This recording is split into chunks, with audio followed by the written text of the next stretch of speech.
The smell of cupcakes still haunts me. Not because I dislike sweets, but because that's what my mother was arranging on a tiered stand the moment she shattered my heart. She deserves it more, honey. Jessica's always been more dedicated to her studies. You've always had other interests. The words fell so casually from her lips like they were simple facts instead of daggers aimed at me. I stood in that kitchen with my medical school diploma still fresh in its frame, wondering how it was possible that after everything, after 4 years of sleepless nights, grueling rotations, and matching GPA scores with my twin sister, my parents would decide to pay off all of Jessica's student loans and none of mine. Mom, we both graduated with honors. We had the exact same GPA. I said, trying to steady my voice even as my hands trembled. My father came in then, sliding an arm around her shoulders like he was sealing the verdict. No one's punishing you, Audrey. We're just being practical. Jessica needs more help than you. You've always been more resourceful. Resourceful. That was the word they always used to justify every omission, every act of neglect. Resourceful was why they skipped my research presentations, but flew across the country for Jessica's volleyball games. Resourceful was why she got a brand new car at 21, while I got a gas station gift card. Resourceful meant they could look me in the eye and still believe I didn't deserve their help. Tomorrow was Jessica's debt-free celebration, my parents' idea, of course. They'd rented an upscale venue, invited extended family, professors, even hospital administrators. The invitations read, "Celebrating Jessica's achievement," as if erasing 6 years of my life and pretending I didn't exist. I told them I'd come, but the thought of it made my stomach twist. That night, as I walked out to my car, my phone buzzed with a message from Dr. Fleming, my mentor. "Need to speak with you urgently about the Patterson Fellowship. Big news." I froze. That fellowship, the most prestigious neurosurgical research position in the country, was the one thing that could free me from my crushing debt on my own merit. If I got it, I'd finally be debt-free too, but not because of favoritism. Because of me. Sometimes I think my twin and I were destined for this imbalance from birth. Jessica entered the world screaming bold, demanding to be noticed. I was quieter, observant, content to watch. Our parents adored her energy. I was the afterthought, the steady one, the girl who didn't need cheering at soccer games because she had her books. When we both chose medicine, my father even warned me, "Medical school isn't just about being smart, Audrey. It's about grit." Jessica has always pushed harder. The irony was unbearable. I had worked jobs to cover expenses, aced my exams, earned a coveted research position through 80-hour weeks in the lab. Jessica had struggled, failed classes, retaken the MCAT, and our parents poured money into tutors, prep courses, and whatever she needed to get by. Still, I never blamed her. She didn't ask to be their favorite. She just benefited from it. By our final year, Dr. Vivian Fleming, one of the country's most respected neurosurgeons, had noticed my research on pediatric brain injuries. She called me gifted, told me I saw patterns others missed. For the first time, someone of authority looked at me and saw not the overlooked twin, but Audrey Collins, a doctor in my own right. The morning of Jessica's celebration, Dr. Fleming summoned me to her office. I sat in the chair across from her as she smiled for the first time in weeks. "The committee has made their decision. Audrey, they've selected you for the Patterson Fellowship.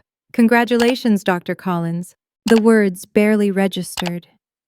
Me, the fellowship. Full loan forgiveness, a stipend, housing. The one prize only one medical student in the nation received each year, and it was mine. Dr. Fleming leaned back, her eyes glinting. "I've also been invited to tonight's party. Your parents have no idea about our mentorship. I'd like to announce the fellowship news there if you're comfortable." My stomach dropped. That night was supposed to be Jessica's grand celebration, the night my parents paraded her as the family jewel while I played stagehand in the background. If Dr. Fleming announced my fellowship there, it would change everything. For the first time, the world and my parents would have to see me. I hesitated, but she pressed gently. "Sometimes recognition needs to be public to be acknowledged at all." She was right. If I told my parents privately, they would dismiss it as luck, call it a fluke, or ignore it altogether. This was my chance, my moment. My voice trembled as I nodded. Okay, announce it. And as I left her office, my phone buzzed again. A message from Jessica this time. Mom's going overboard tonight. Wish she put this much effort into celebrating both of us. See you there. I stopped in my tracks, staring at her words. For the first time, Jessica had admitted it, that she saw the imbalance too. And maybe, just maybe, tonight wouldn't only be about me. Maybe it would be the night all of our family's illusions shattered once and for all. That evening, I slipped into the banquet hall, wearing the one black dress I owned that felt close to elegant. The chandeliers glittered above rows of white draped tables, every detail arranged, as if Jessica were royalty. Ice sculptures, champagne fountains, a 3-tiered cake with congratulations, Dr. Collins written in gold. Not, congratulations, Jessica. Just Dr. Collins, as though I wasn't one too. My parents were radiant, buzzing between guests, with practiced smiles. My mother kissed cheeks. My father shook hands. They looked like victors displaying their prize. Jessica stood near the center, clutching a glass of champagne, her smile polite but tight. For a moment our eyes met, and there was something there. Guilt, sadness. It vanished quickly as more relatives swarmed her. I hovered near the back, half invisible, half burning with rage. Relatives asked me if I was helping out at the hospital until I figured out what I really wanted to do. One even joked, "At least you can always marry rich Audrey." I smiled thinly, the bitterness catching in my throat. And then, just as my father lifted his glass to give the toast, the room shifted. Dr. Fleming entered her presence, commanding immediate attention. Conversations hushed. People stepped aside. She moved with the confidence of someone who had nothing to prove, and when she spotted me, she gave the smallest nod.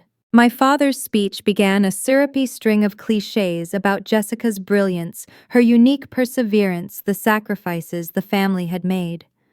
I felt each word dig into me, rewriting history in front of hundreds of witnesses. No mention of the twin who had shared every lecture, every rotation, every sleepless night. Just Jessica, the chosen one. And then Dr. Fleming raised her hand. "Forgive me," she said smoothly, "but before we raise our glasses, there is something you should all know."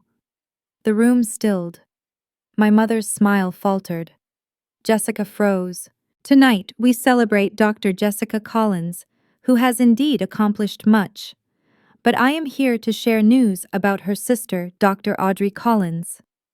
Her voice carried through the hall, steady and powerful. "Out of every graduating medical student in the country, only one has been selected for the Patterson Fellowship in Neurosurgical Research. This year, that one is Audrey."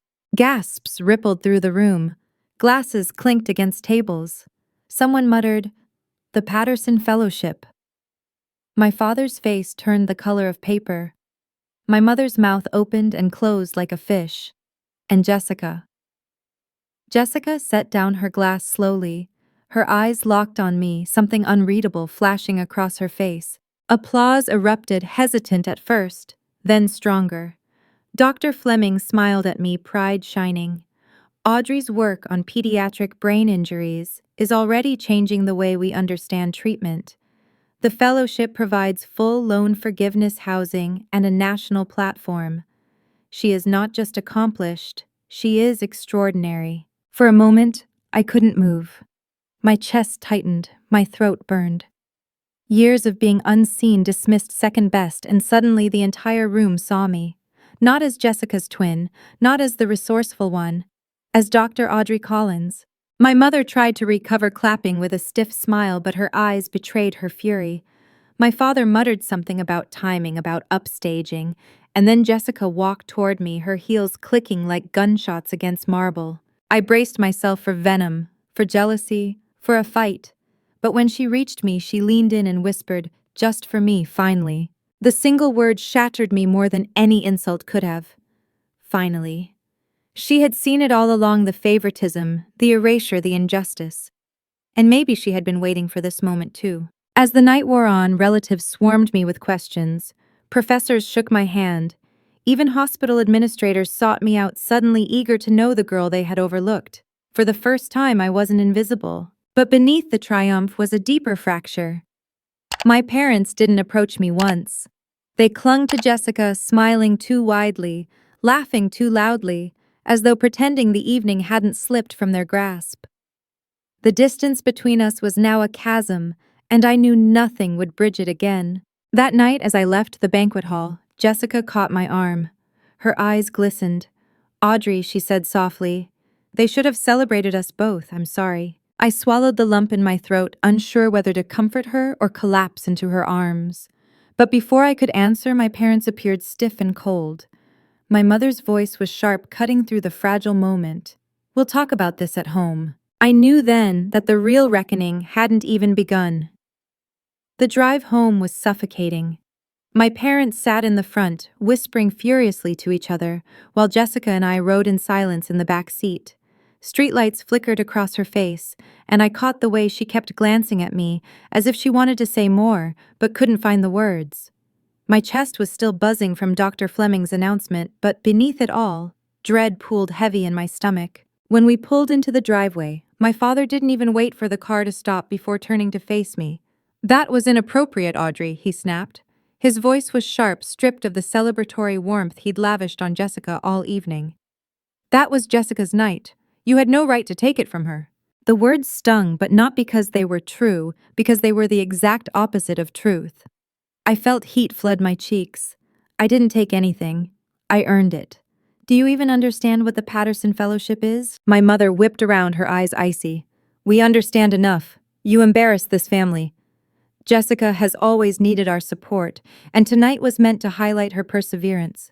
You've always been self-sufficient. Couldn't you have waited one more day? Self-sufficient, resourceful." Those words again twisted like barbed wire around every memory I had of them dismissing me. I could feel my hands shaking, but this time I didn't back down. "Wait one more day. You were never going to celebrate me. You've never celebrated me. Not when I won science competitions, not when I got into med school, not when I graduated with honors. You never see me, and tonight wasn't about me stealing attention. It was about me finally getting what I deserve." Jessica's voice cracked through the tension, trembling but clear. "She's right." We all froze. My parents turned toward her, shock flashing across their faces. Jessica swallowed hard, her eyes darting between them and me. "I've always known you favored me. You paid for my retakes, my car, my loans. You covered for me when I messed up. But Audrey? She carried herself without help. You never once gave her what she deserved.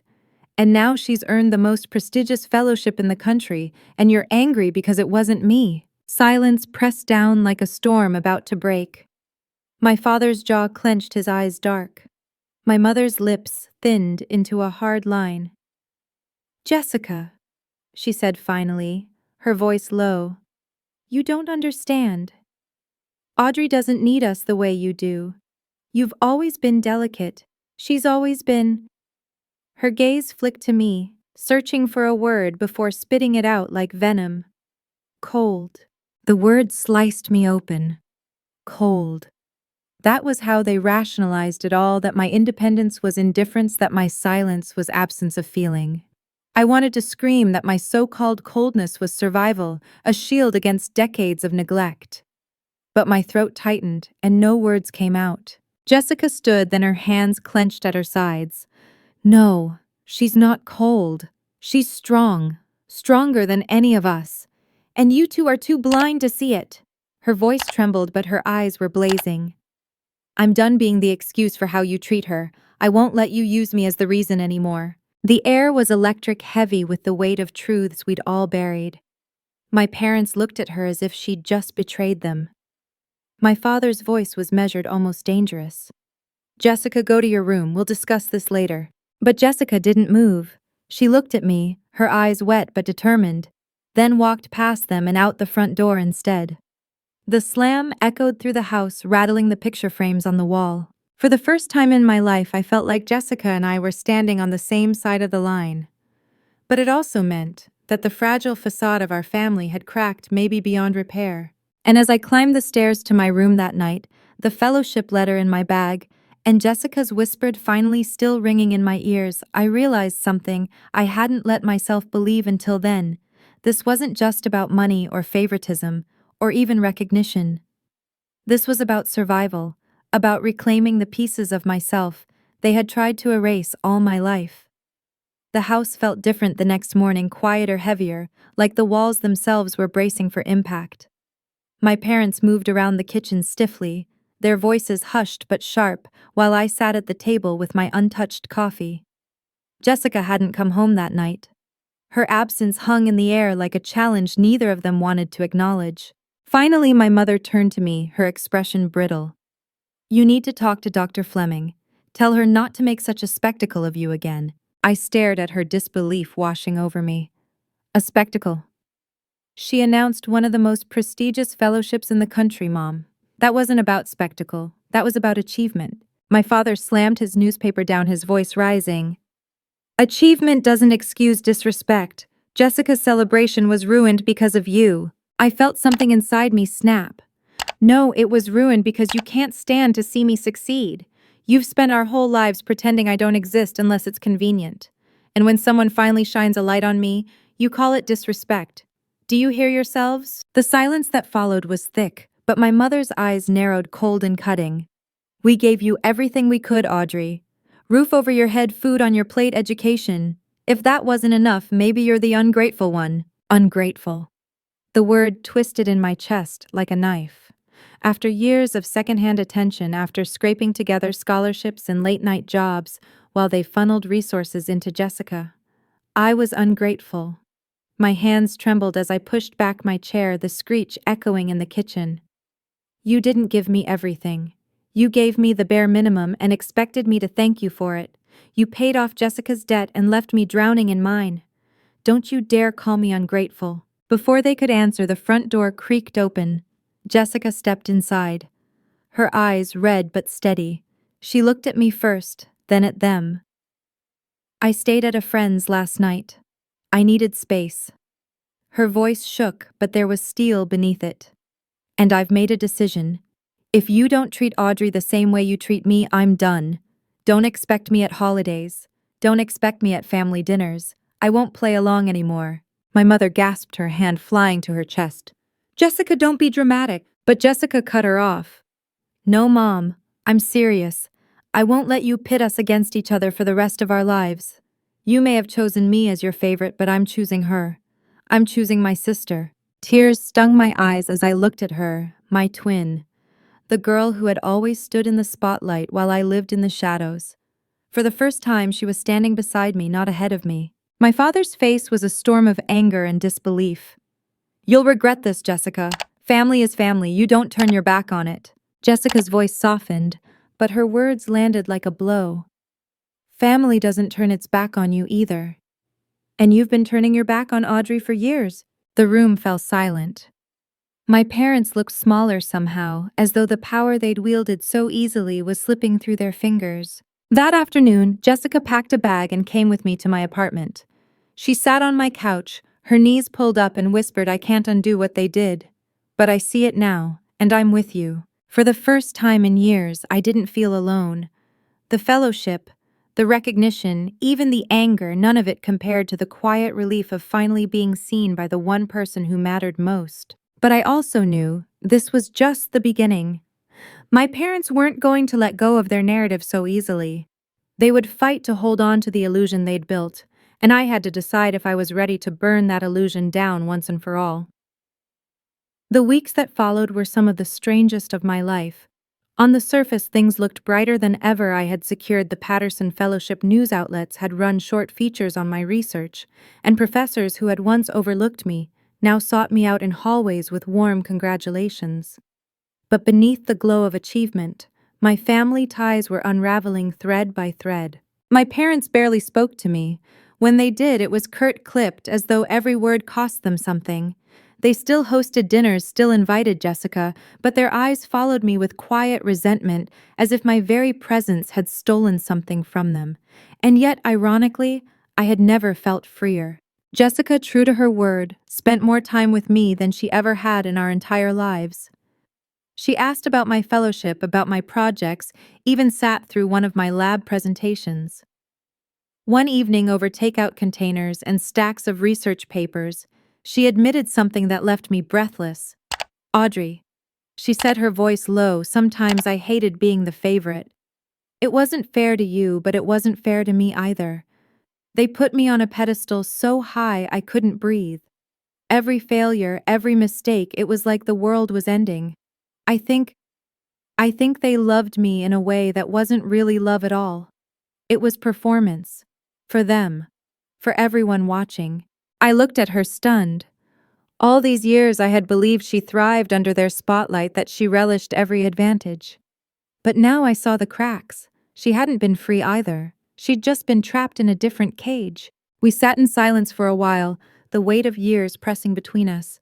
Then she whispered, "But you built yourself. You were stronger than me all along." Tears burned my eyes. It wasn't absolution, not exactly, but it was the first time my twin saw me not as the shadow beside her, but as someone whole. Still, my parents' bitterness deepened. One night, my father called me unexpectedly. His voice was clipped, controlled. "Audrey, we've been thinking. It would be best if you didn't bring up the fellowship at family gatherings. It only creates tension." I couldn't help it, I laughed. A bitter, sharp sound. So now I should hide my accomplishments. Pretend they don't exist so you can keep your perfect picture intact. His sigh was heavy. "It's not about hiding, it's about peace." "No," I said, my voice trembling but firm. "It's about control. And you don't get to control me anymore." I hung up before he could answer, my heart pounding with both fear and liberation. After that, the distance became permanent. They stopped calling. Invitations to family dinners dried up. Relatives sent awkward messages, unsure of what had happened. And for once, I didn't chase explanations. I let the silence stand. Because the truth was, I didn't need them anymore. The fellowship gave me stability. Jessica gave me solidarity. And for the first time in my life, I gave myself permission to stop begging for love that was never unconditional to begin with. But then something unexpected happened. Months later at the hospital, I was paged to the ER for a consult. I walked in, chart in hand, and froze. My mother sat in the waiting room, pale and shaken, clutching her arm while my father paced anxiously beside her. Their eyes locked on me, stunned, as if they couldn't believe I was the one in the white coat, clipboard, steady voice calm. For a split second, the old ache surged, the longing for them to finally see me. To see not the cold, resourceful girl, but their daughter. And as I stepped forward, professional composure cloaking the storm inside, I realized this was the real climax of our story, because in this moment they weren't in control. I was. My mother's voice was trembling when she finally spoke. "Audrey, we didn't know you'd be here." I steadied my breath, forcing my tone into the calm professionalism I'd trained for. "I'm on call. You'll be taken care of." It was all I allowed myself to say as I guided her into an exam room, my father trailing behind like a ghost. Her vitals were stable. Nothing life-threatening, just a sprain from a fall. Still, I examined her thoroughly, every movement efficient, detached. My father hovered at my shoulder, his presence taut with unspoken words. Finally, he blurted out, "You don't have to do this yourself. We can request someone else." I paused, meeting his gaze. "I'm your doctor tonight, that's my job, and I take it seriously." He opened his mouth, then shut it again. For once, he had no retort. As I wrapped my mother's wrist, she flinched. Not from the pain, but from the silence stretching between us. Her eyes flicked to mine, searching maybe for the daughter she had dismissed too many times. "Audrey," she whispered, we're proud of you. We just never knew how to show it." The words should have healed me, but instead they ached like salt in an old wound. I thought of every competition, every sleepless night, every triumph swallowed in silence while Jessica was showered in praise. Pride now felt too little, too late. I finished bandaging her wrist and stepped back. "You don't have to say anything. You just have to follow the treatment plan." My voice was steady, but inside my chest was burning. When I left the room, I collapsed against the cool wall of the hallway, my legs weak. Jessica found me there minutes later, having rushed to the hospital after my father called her. She didn't ask what happened, she just pulled me into a hug. They'll never understand the damage they did, she murmured against my hair. But you don't need them to anymore. You've built something without them. And I'll be here for you always. For once I believed her. Months passed and life moved forward. My fellowship consumed me, but in the best way. I published research presented at conferences, mentored younger students who reminded me of myself, hungry for recognition, terrified of being overlooked. I made sure to see them, truly see them. As for my parents, our relationship remained fractured. We spoke occasionally, surface-level conversations filled with weather reports and polite updates. They never apologized, not really. Maybe they never would. But I had stopped needing it. Because the real vindication wasn't their approval. It was standing where I was debt-free, accomplished, respected, and no longer defined by their blindness. Sometimes late at night, I replay that banquet in my mind. The chandeliers, the applause, Dr. Fleming's proud voice. But the moment I hold closest is smaller Jessica leaning in, whispering, "Finally." That one word was worth more than all my parents' praise could ever have been. Here's the truth. I've come to understand. Family isn't just the people who raise you. Family is the people who choose you, who see you, who stand with you when it matters most. Sometimes that's blood. Sometimes it's not. And sometimes it's the sister who finally steps off the pedestal to stand by your side. So if you've ever been overlooked, forgotten, treated like second best, remember this: your worth isn't defined by who refuses to see it. It's defined by the quiet, relentless way you keep going until one day the world has no choice but to look your way. If this story touched you, please like, share, and subscribe.